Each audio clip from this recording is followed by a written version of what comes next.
get to stand up with all of you on an occasion like this, because I get that sense of purpose, sense of shared purpose, and a shared understanding of what is happening in our country and how it needs to change. In my mind, what has happened in RTE is that a group of lawyers made an economic calculation that it would be cheaper to hand over 80,000 of our euros to a bunch of people than it would be to actually challenge what underlies the issue here. And that is that their statements, their activism, everything that they do is geared towards keeping all of us unequal. This cannot stand, and it will not stand.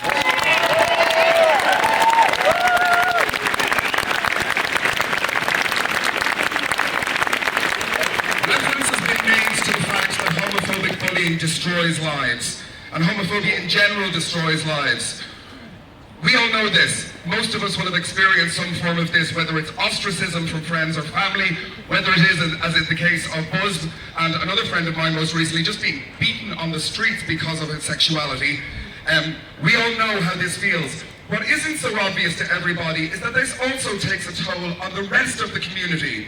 This was brought into sharp focus for me by a study that was published in Canada recently that showed that the schools where anti-homophobic bullying programs were rolled out and where there were gay-straight alliances, the level of suicidality dropped for the straight students as well. It is not only the case that we and the young people like us suffer from homophobic bullying, straight students, cisgender students, they also suffer too, along with our trans, bi, lesbian and gay peers. So this raises all of our votes. This is a service to the wider society that we are active on this front. And no gang of lawyers in the public service broadcaster is going to gang us on the basis of an economic...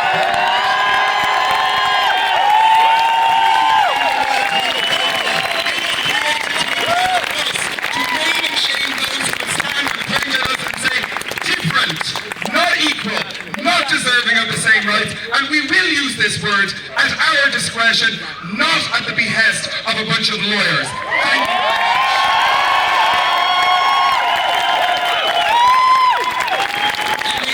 much. I can sense that most of you are pretty angry about this as well.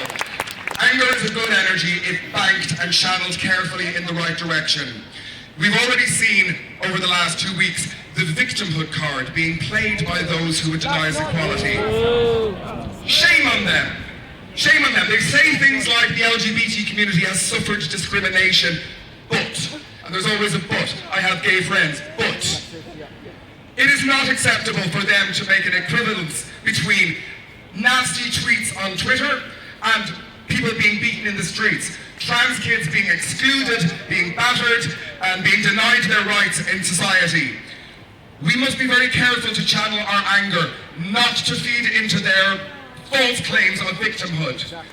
How we can do this is, instead of attacking the Iona Institute, instead of attacking the columnists who attack us, we will deny them the oxygen of our attention. We will focus our attention on the broadcasters, on the media outlets that give them a platform to vent their hate. Let us not direct our energies against the individuals, let us direct our energies against the system that supports them.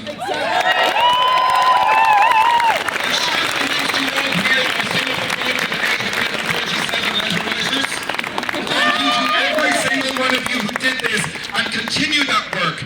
Every time somebody gets a platform on our national broadcaster or in a private media outlet, we would like you to write in to the media outlet and complain about the media outlet, not about the person.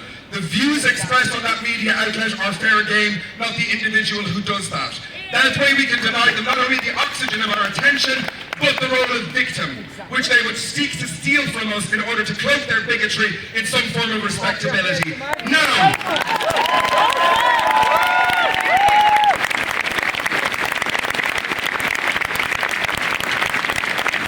this is not the end of this discussion on homophobia. We're reclaiming that word and we reserve the right to use it as we see fit.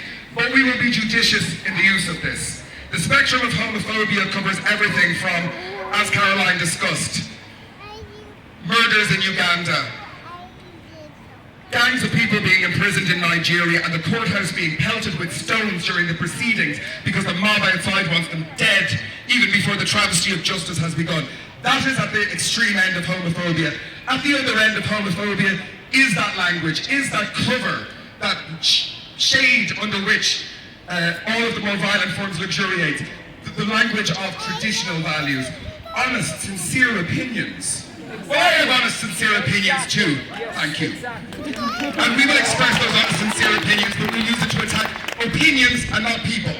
And we will use it to steer the media in this country, to give us the platform that we're entitled to, and to deny oxygen to those who would use those platforms against us. A long journey, as started by pioneers like David Rose, who have honoured to share a platform. And we will continue to march forward with that banner, and we will see this through to the end until every last legal discrimination that weighs against LGBT people in this country is removed and the playing field is levelled, and then everybody can grow up, and that is straight people as well as LGBT, cis as well as trans. Everybody can grow up without believing that there is something stigmatic about an identity, and I hope you'll all stay with us on this journey. Thank you.